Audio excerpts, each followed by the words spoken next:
Flor Alicia habló de historias, de 23 millones de historias.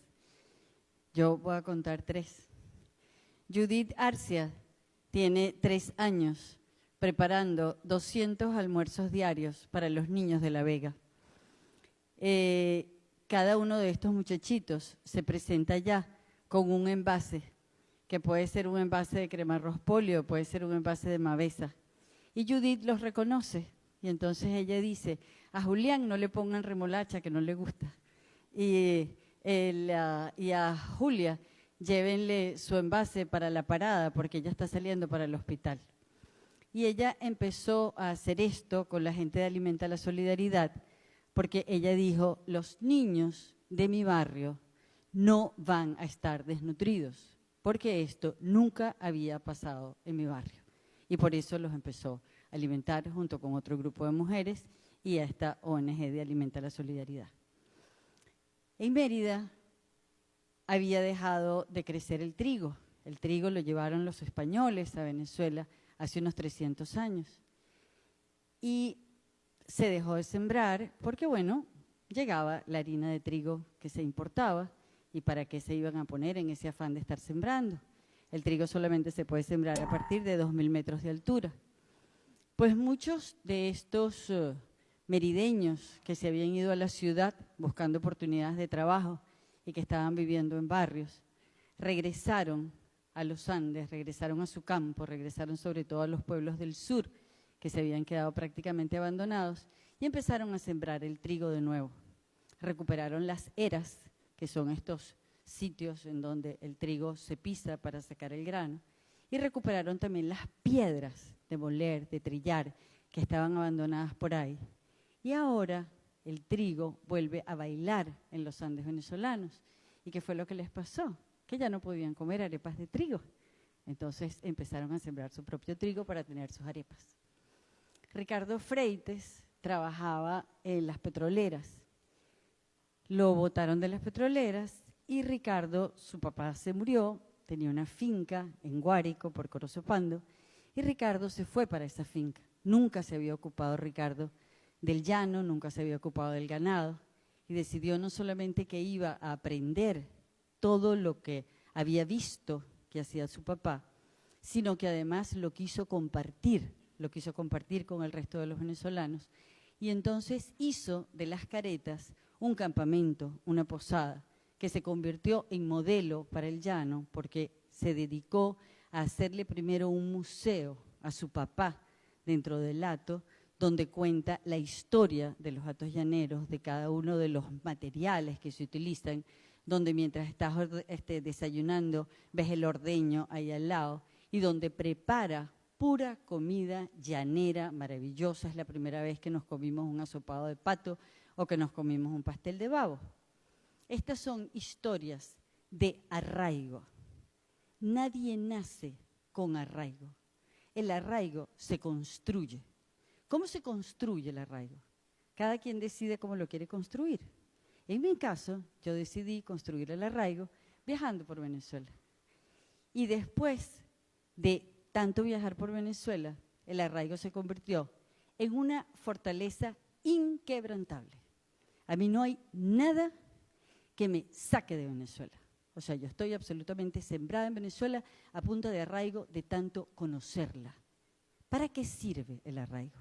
El arraigo sirve para darnos una fortaleza inquebrantable, una fortaleza imbatible, porque lo que te duele, lo que conoces, lo que amas desbarrancadamente, lo defiendes y lo proteges y lo quieres. Los venezolanos nunca habíamos sido particularmente así, pues, con sentido de arraigo. No fue eso nunca algo que nos hubiera caracterizado.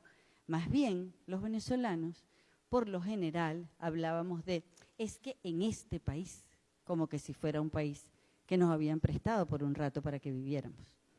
Y resulta que cuando Venezuela se nos empieza a desdibujar y se empieza a desaparecer esa Venezuela que todos dábamos por hecho, empezó a aparecer un desbarrancado sentido de arraigo. ¿Qué le ha pasado a los venezolanos que seguimos en Venezuela? Que seguimos allá y nos damos cuenta que aquello que dábamos por hecho, que era visitar a los tíos, que a lo mejor muchos ya se fueron, que era hacer las hallacas en diciembre, que las hacíamos 30 y ahora quedamos 2 o 3, que salíamos de viaje de fin de semana y que ya no lo podemos hacer, que prendíamos la luz, cocinábamos con gas, teníamos agua y esas cosas ya tampoco ocurren. Nosotros ni siquiera es que queremos viajar a Nueva York, pero nos gustaría poder caminar por Sabana Grande. Nos gustaría poder ir al cine, nos gustaría poder salir de noche. Y ninguna de esas cosas ocurren, ninguna de esas cosas ya pueden ser. Entonces, te das cuenta de que no vas a permitir que el país te lo arrebaten, de que no vas a dejar que todo eso por lo que has luchado a diario te lo quiten de repente. Y te vas dando cuenta que son las cosas más sencillas las que te están arrebatando.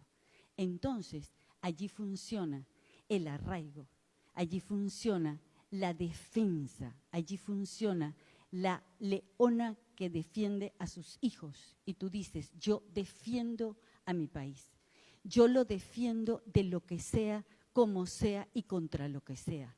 Y cuando estás en el apagón y cuando pasas 4 y 5 días sin luz, tú dices, a mí no me vengas, porque puede ser que no tenga luz y puede ser que no tenga agua, entonces me compro linternas, entonces me baño con un tobito, entonces salgo para la calle y ayudo a la gente que tenga al lado, pero de aquí no me muevo.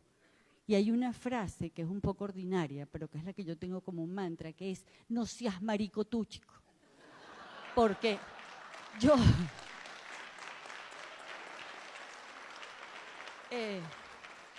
porque yo no me voy, pues, porque yo no me voy, porque yo quiero bien a Venezuela y por lo tanto yo no me voy.